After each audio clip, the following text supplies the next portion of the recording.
자, 시청자님 안녕하세요. 여보세요? 네, 반갑습니다. 어떤 네, 종목 안녕하세요. 궁금하세요? 네, 안녕하세요. 네, 어떤 종목 궁금하세요? 아, 네, AP 시스템이라고. 네네. 예, 그 종목을 한 6, 7년 정도 갖고 있는데, 네네.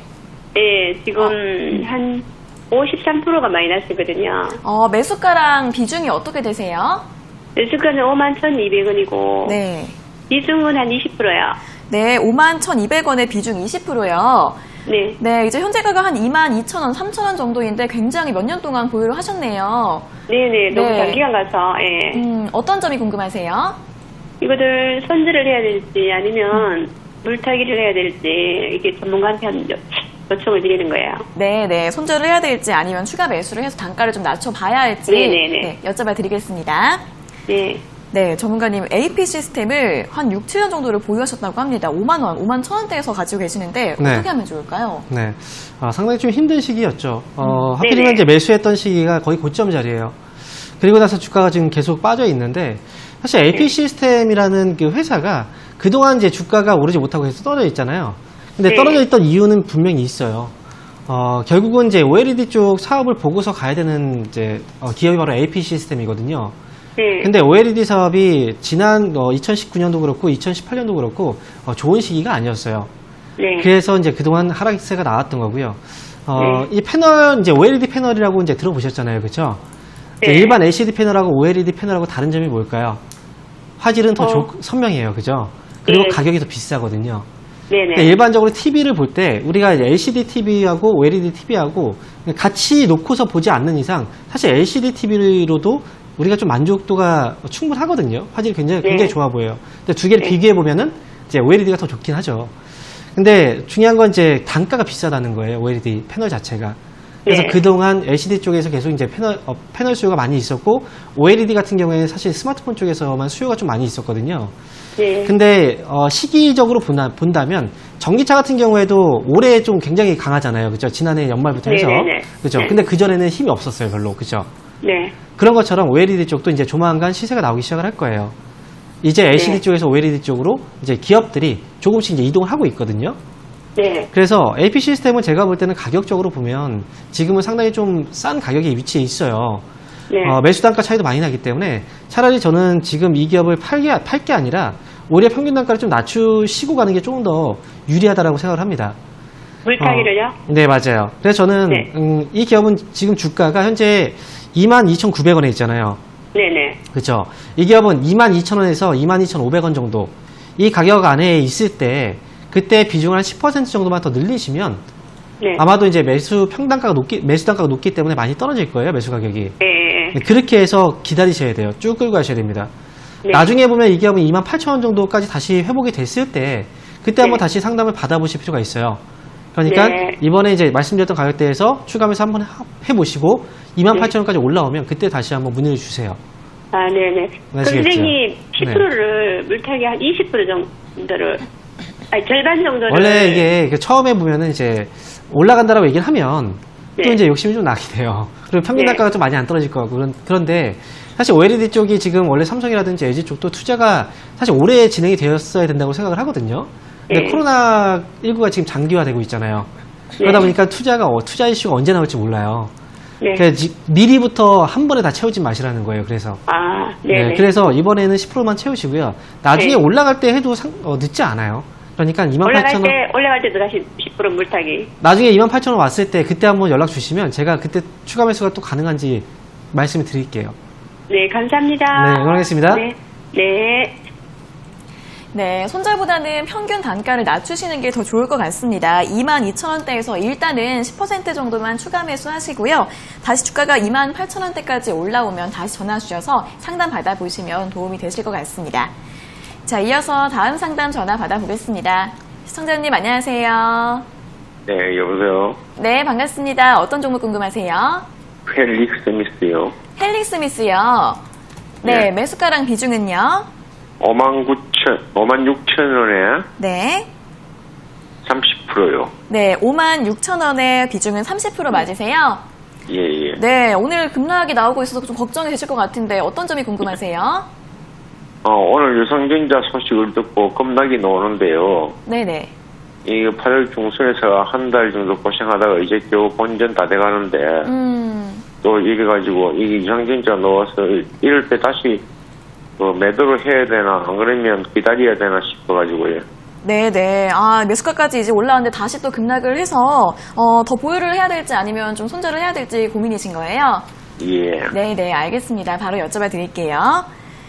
네, 전문가님, 헬릭스미스 56,600원에, 56,000원에 매수를 하셨는데, 더 보유를 해 봐야 될까요? 어떻게 할까요? 네. 헬릭스 참 힘든 기업을 매수하셨어요. 혹시 헬릭스미스는 어떻게 매수하시게 된 건가요? 뭐 평소에 방송을 보고 했어요. 그래요. 제가 사실 헬릭스미스는 지난해 2019년도부터 해서 이제 급락 나오기 전이죠. 그때 이제 계속 안 좋다라는 얘기를 계속 했어요. 계속 매수를 하면 안 되는 종목 중에 하나라고 계속 이제 방송에서 상담도 해드리고, 그 다음에 또 유튜브에도 올려드렸거든요. 그 영상들을. 이것 때문에 이제 질타를 좀 많이 받았어요. 이걸 보유하고 계신 분들 때문에. 근데 제가 볼 때는 헬릭스미스 역시도 결국 엔젤시스와 관련해서 이슈가 한번 나왔다가 뭐 실패가 아니고 이번에 성공이다. 성공을 가기 위한 어떤 단계다라고 얘기가 나오면서 또 주가가 올라갔었거든요. 예, 그래요. 예, 맞습니다. 사실 그때 파는 게 맞았던 거예요, 사실. 저는 이걸 보유하고 계신 분들은 그 전에 다 팔라고 얘기를 해드렸었어요. 지금 헬릭스미스 같은 경우에도 결국은 유상증자를 한 건 이유가 뭘까요? 돈이 필요한 거거든요. 그죠?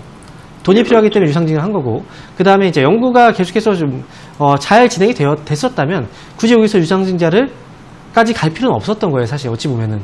그 중간에 난항이 있었고, 그래서 연구비가 더 많이 들어가게 된 거고, 그래서 이번에 유상증자가 나왔는데, 하필이면은 이렇게 좋은 이슈 이후에 바로 나왔어요. 제가 볼 때 헬릭스미스 이 기업은 지금 지난번에 며칠 전에 이제 좋은 시기에 못 빠져나왔잖아요. 예, 그래서 기회를 놓쳤기 때문에 제가 볼 때는 너무 오래 끌고 가실 필요는 없다라고 봐요. 저는 이 기업은 5만원 정도까지만, 제가 볼 때는 이제 악재가 나왔고 이미 주가에 반영이 됐어요. 그러면 어느 정도는 회복이 좀 나오기 시작을 할 거거든요. 그러면 5만원 정도까지만 보시고 이 정도 왔을 때 정리를 하시는 게 어떨까, 저는 이렇게 생각을 하거든요. 그래요. 네, 그래서 저는 반등시 정리 의견 드릴게요. 아시겠죠? 그러면 이 영향이 월요일, 화요일 그 장에 이어질까요? 일단 오늘 주가가 좀 중요할 것 같아요. 오늘 시초가보다 만약에 장 끝날 때 밀리잖아요. 지금 현재는 양봉이잖아요. 그렇죠?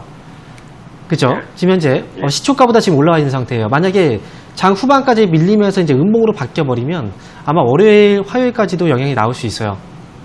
있을 때까지면요? 네. 근데 오늘 여기서 양봉으로 마무리 해주면 아마 여기서부터 조금씩은 반등을 줄 것 같아요. 그러니까, 제가 말씀드린 가격은 5만원입니다. 5만원대에서만 잘 빠져나오세요. 이렇게 말씀드릴게요. 그럴까요? 네. 응원하겠습니다. 아유, 고맙습니다. 네. 네, 어느 정도 회복이 되면 매도를 하시는 게 좋을 것 같다라고 합니다. 5만 원까지 올라오면 매도하시라는 의견 드렸는데 오늘 종가 흐름 확인해 보시면서 대응해 보시면 좋을 것 같습니다. 자, 이어서 다음 상담 전화 받아보겠습니다. 시청자님 안녕하세요. 안녕하십니까. 네, 반갑습니다. 어떤 종목 궁금하세요? 네, 넷마블이 궁금해서 전화드렸어요. 네, 넷마블이요. 매수가랑 네. 비중이 어떻게 되세요?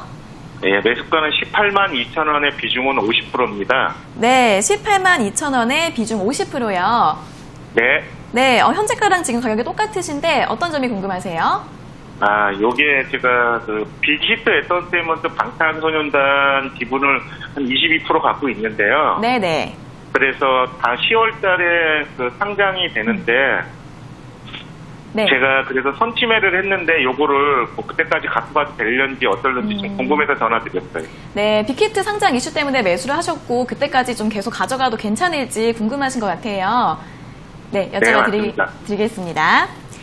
네, 전문가님 넷마블 18만 2천 원에 매수하셨고 비중이 50%이신데 10월 빅히트 상장 때까지 기다려도 될까요? 네. 근데 앞에서 이제 말씀하실 때, 네. 미리 이제 매수하셨다라고 네네. 얘기를 하셨어요. 근데, 빅히트 상장 이슈와 넷마블 지분 가치에 대한 내용은 언제부터 나왔나요? 요번에 알려진 게 아니죠. 그쵸? 네네. 이미 시세는 7월부터 나왔어요. 만약에 이제 미리 선취매를 했다는 건 사실 6월달이라든지 그 전에, 아니면 7월, 8월, 이때를 봐야 되거든요. 이미 좀 많이 올라왔고, 이제 딱 완전히 이제 공시가 된 거잖아요. 그죠? 네. 그럼 언제 이제 상장된다는 얘기도 나왔고, 그래서 지금 거래도 역시 그전 거래하고는 좀 사뭇 달라요. 거래가 들어올 때는 그 전에 이제 기대감으로 계속해서 이제 매집들도 많이 들어갔고 했는데 최근에는 매집이 아니라 지금 분산이 나오고 있다라는 거죠. 갖고 있던 물량들이 지금 빠져나오고 있어요. 미리 산 사람들은 차익 실현을 하고 있는 자리예요. 그래서 매수 시점으로 보면은 넷마블이 좋은 시기에 매수한 건 아니에요. 그래서 저는 이 기업은 상장 전까지 그냥 무작정 끌고 가는 게 아니라 이거는 대응을 해야 되는 시기거든요. 우리가 이런 얘기가 있잖아요. 소문에 사서 뉴스에 팔아라. 들어보셨죠? 네, 그쵸? 그렇습니다. 그 전에 소문이 났었고 그래서 상당히 많이 주가가 올라왔어요. 지금은 얼마나 더 올라갈지 이 부분을 지금 정해놓고 보기엔 좀 힘든 시기라서 짧게 끊고 나오셔야 돼요. 지금 현재 가격대에서는. 무슨 얘기인지 아시겠죠? 예, 예. 그래서 넷마블은 목표 주가는 20만 원 정도 보시면 되고요. 네. 그리고 손절가의 경우에는 17만 6,500원 정도, 그 정도를 17만 6천 원 정도 손절가 잡고 대응하시면 돼요. 그래서 예. 트레이딩 관점으로만 보시면 됩니다. 네, 알겠습니다. 네, 고맙습니다. 네. 네, 빅히트 상장 이슈가 이미 반영된 가격이라서 짧게 잘 대응을 해주셔야 할 것 같습니다. 목표가는 20만 원, 손절가는 17만 6천 원 잡아드렸으니까 잘 참고해 보시면 좋을 것 같습니다.